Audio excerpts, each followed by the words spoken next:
Murte ganama ko bura gadati madago tota ko kere chati gadam bultato gadado infeto uma ke timbulla senengi ametu ate la famiti dace chaltu sorati uma makanunda futato nafno turruso somaranya tane garabalatte ka kanavnu samane Oromiatia, Oromiatia, Oromiatia, Oromiatia.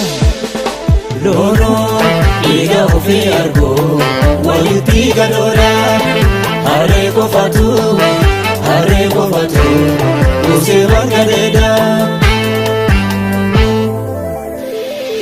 Jirenye ko sumadu te ko surati otaru tujiru ya tu masimiti.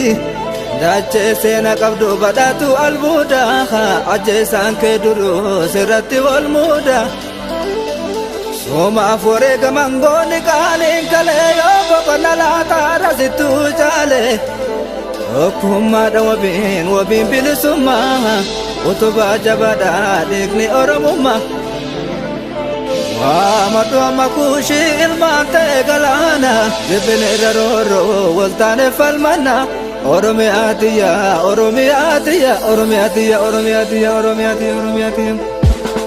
Lono, iga ofi argo, waliti gadora. Hare ko fatu, use wangadeda.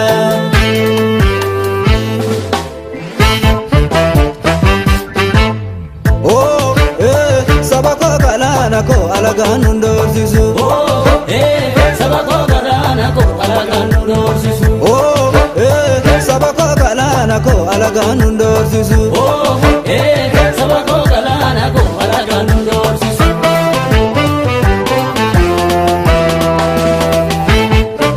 Sabako galana ko kane to kumani angayom no dosete. Uste samni bijuni biya ko nyarati ngabrom no jere samni gudane. Biya ke nyarati ngabrom no jere samni gudane. Sabako galana ko kane to kumani jipine irebamno ole kuda to koni biya ko rati ngabrom no jere samni gudane. Biya ke nyarati ngabrom no jere samni gudane. Sabako galana ko yomunjil bifatu. Sabako galana ko taloni kubeda. Sabako galana ko enyatu imana. Sabako galana ko moto takalida. Sabako galana ko kane to kumani angayom no dosete. Uste samni bijuni biya ko nyarati ngabrom no jere samni gudane. Biya ke nyarati ngabrom no jere samni gudane.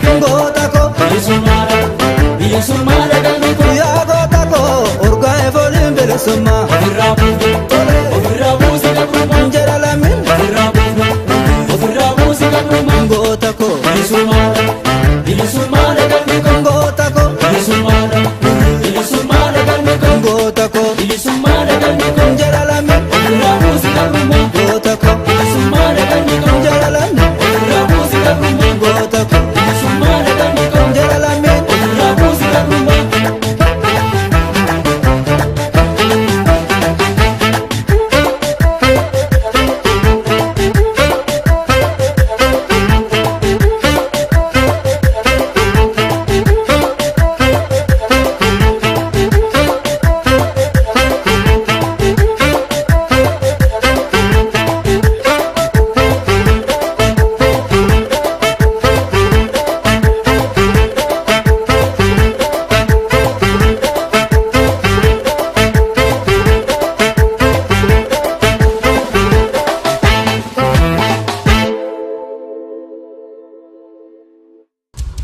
Aya Studio.